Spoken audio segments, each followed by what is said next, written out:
Pak ya. Jadi kita review sedikit Pak. Kalau ini biar saya apa Pak Iso yang review? Bapak aja lebih pas. Bentar. Jadi ya pertama Sebentar. Ya. Izin Pak ya. Oke. Izin, Pak. Pertama-tama teman-teman terima kasih. Ini sudah mewakili teman-teman. Ini representasi kecintaan teman-teman juga dan perjuangan bukan hanya untuk Mas Faisal dan teman-teman yang ada di sini gitu ya. Tapi juga mewakili teman-teman di seluruh Indonesia. Jadi Bu Menteri sangat concern terhadap penyelesaian tenaga non-ASN. Tadi walaupun yang sudah dicegah mereka masukkan, tetap kan harus diselesaikan. Nah kemarin itu kan ada urutan kelulusan. Jadi urutan kelulusan yang pertama itu ada teman-teman yang belum terakomodir, maka masuk tahap 2 mereka terakomodir. Muncullah tadi ada L, R2, R3 dan sebagainya. Dan termasuk R4.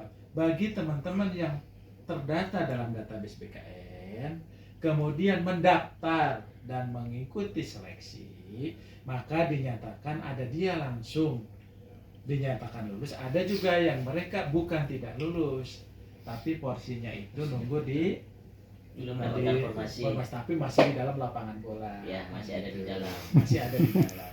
Gitu loh. Iya. Berarti kalau masih ada di dalam boleh main dong. Iya. Tinggal mainnya kapan dipanggil. Iya. Kan gitu. Jadi artinya untuk teman-teman R2 dan R3 tidak perlu khawatir apalagi yang database, karena nanti sepanjang Pemdanya tadi ada uangnya bisa langsung P3K.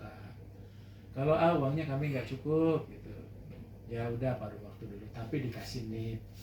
Dalam hal udah dikasih NIP paruh waktu, kemudian ada kesempatan penuh waktu, kenapa tidak gitu. Dan pesan saya teman-teman yang sudah di paruh waktu, Mas Faisal, teman-teman sabar di situ. Nanti kalau Anda berhenti, Anda masuk loh yang lain nanti. Ya tunggulah sabar sampai dengan ini. Nah bagi teman-teman tadi yang misalnya afirmasi, nah ini afirmasi terakhir itu bukan kata Bu Menpan, tapi kata undang-undang. Walaupun harusnya Desember 2024 ini kan kita sudah ngolor. Ini afirmasi yang kebijakan Bu Menteri lah supaya bisa mengakomodir semua. Jadi setelah ini teman-teman R2 R3 itu tidak perlu seleksi lagi, tinggal nunggu aja karena sudah ada dalam lapangan bolanya. Gitu ya.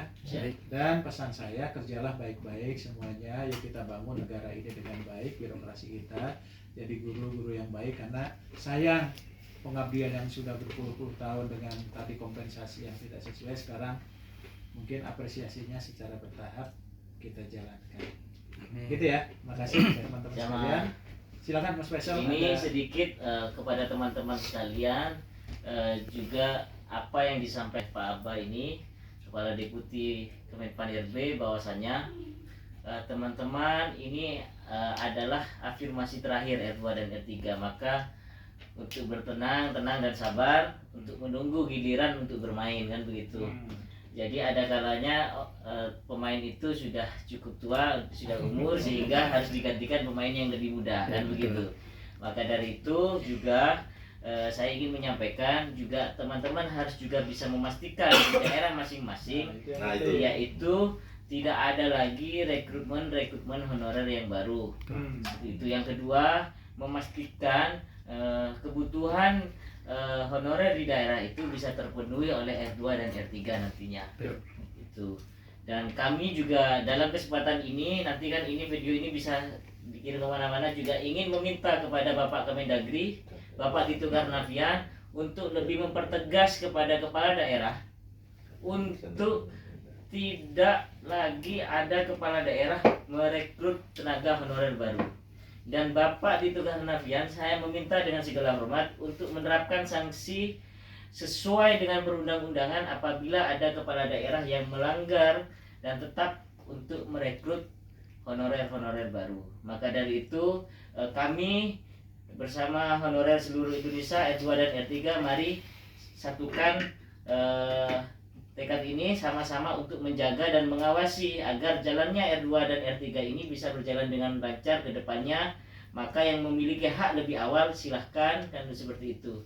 Kami juga berterima kasih atas pertemuan ini. Mungkin ini sedikit menjawab apa yang menjadi keresahan teman-teman R2 dan R3. Terima kasih kepada Pak Abah, Pak Doni, Pak Jenderal yang sudah memfasilitasi kami dalam pertemuan hari ini, dan Pak Tasdik juga kami juga berterima kasih dan Pak Hakim bahwasanya pertemuan kali ini cukup sedikit menjawab apa yang menjadi keraguan teman-teman dan kekhawatiran teman-teman harus bertanding lagi dengan pemain cadangan kan begitu. Jadi harus diseleksi lagi dengan pemain cadangan kan begitu. Bahwasanya kami tetap ada di satu kolam yang sama begitu. Nanti yang kena pancing itu yang diangkat duluan kan begitu. Terima kasih teman-teman dan terima kasih untuk semuanya rekan-rekan yang hadir. Wassalamualaikum warahmatullahi wabarakatuh. Waalaikumsalam. Oke, gitu ya. Terima kasih ya. Ya.